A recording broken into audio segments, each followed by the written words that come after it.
when you study the model, I'm going on the stand, but when you do it, just take it off the stand and turn around, see if you could still recognize it. Right?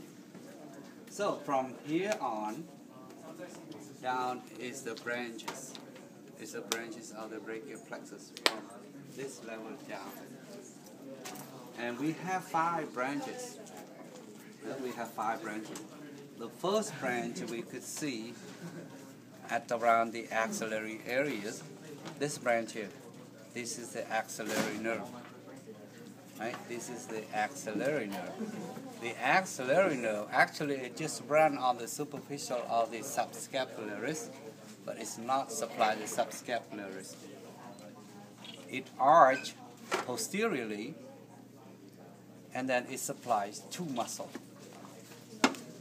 Right? One is the deltoid, and the other one is the teres minor. Daniel, you want to join?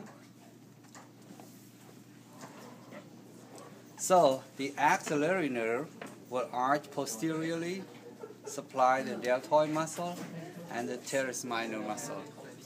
You know what the teres minor muscle do when it contracts? It will pull the hand lateral rotation. Right? The deltoid, when it contracts, it will lift the hand or abduct the hand from along the body to the 90 degree. But if the axillary muscle is damaged, it's going to bear the name of this muscle. That's known as a deltoid paralysis. What we are going to do in the lab, we are going to tag this muscle and we say what symptoms it's going to produce if this structure is damaged. And then you're going to look for the deltoid paralysis. Okay? We have Pope blessing, we have Saturday night palsy, we have among others in the choice, and you're going to pick the deltoid paralysis. And we tag the structure. As long as you know this is the axillary nerve. Right? The next branch, distally, you see this muscle going toward the muscle on the anterior of the arm. And this branch is known as the musculocutaneous nerve. And the musculocutaneous nerve, it supplies 3 muscles. 1, 2, and 3. This is the coracobrachialis. This is the bicep brachii, and this is the brachialis. And this muscle, when it contracts, it's going to flex your forearm across the elbow joint. But if musculocutaneous is damaged, then you will lose ability to flex your forearm across the elbow joint. Okay?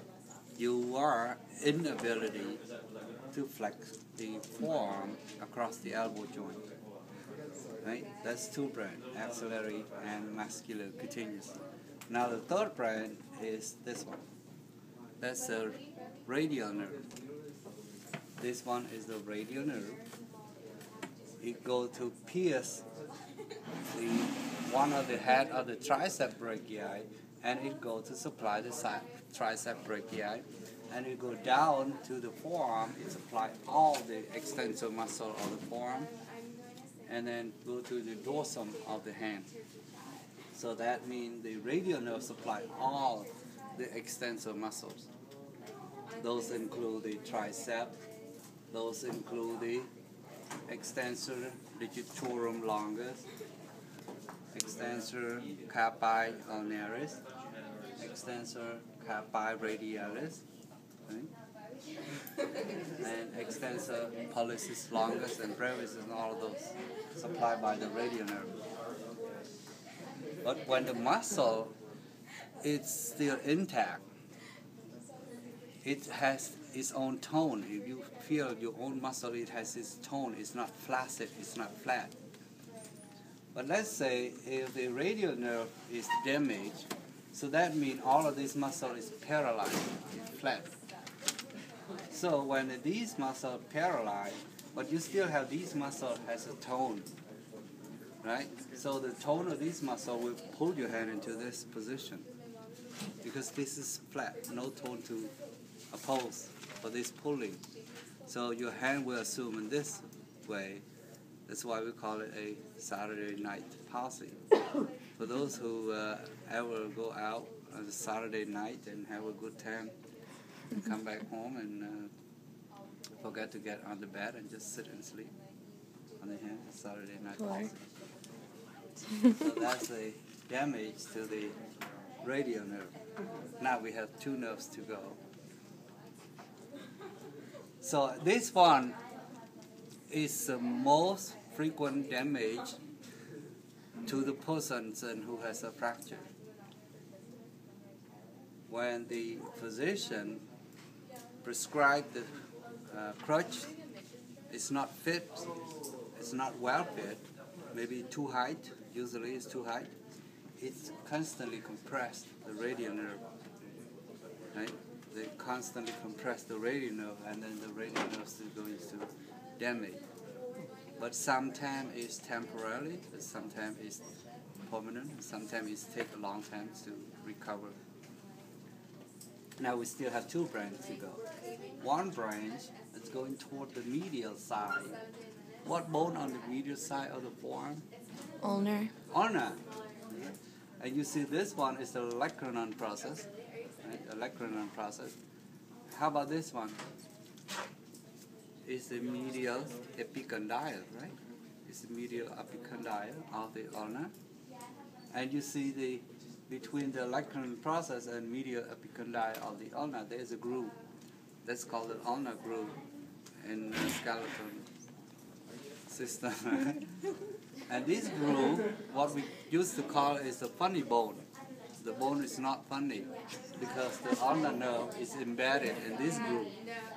Right? But if you take the fingers and put the pressure into this groove, and you will produce a shocking tingling. Right? But if you bang your elbow onto the hard surface, you do produce the same tingling and sensation. So this nerve supply just medial half of a muscle that called the flexor digitorum profundus in the forearm, just medial half of it. And then it go down. It did not run in the carpal tunnel syndrome. It did not the carpal tunnel. It did not run in the carpal tunnel. Right? It will pass over the flexor retinaculum, and it go down to the palm. It supply the hypothenar imminent muscle. It apply the 2 medial lumbricals, and it apply the 2 medial palmar interossei muscle. So the ulnar nerve did not supply a lot of muscle in the forearm. They supply no muscle in the arm. All muscle, intrinsic muscle of the hand it does, but on the medial side. Let's say if it's damaged, all of this muscle is flaccid. It doesn't have a tone. You see, this muscle is attached on the side, but if it doesn't have a tone, then your hand is kind of going this way. It doesn't have a tone to form the concavity of the palm anymore.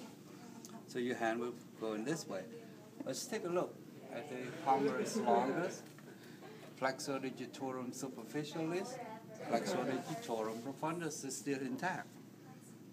So actually, it will pull your hand like this. So what do we call this appearance of the hand? Claw hand. Right? It produces the claw hand. Now we come to the last branch. This is the median nerve. This is the median nerve. It doesn't supply any muscle in the arm. It's going to supply all the muscle in the forearm, on the anterior forearm. And it's going to supply the muscle of the thenar eminence, the adductor pollicis, the lateral 2 lumbrical, and the lateral 2 palmar interossei. It supplies all of that. So if it's damaged if it's damaged, right? So all of this muscle is not going to pull the finger down, but it's flaccid.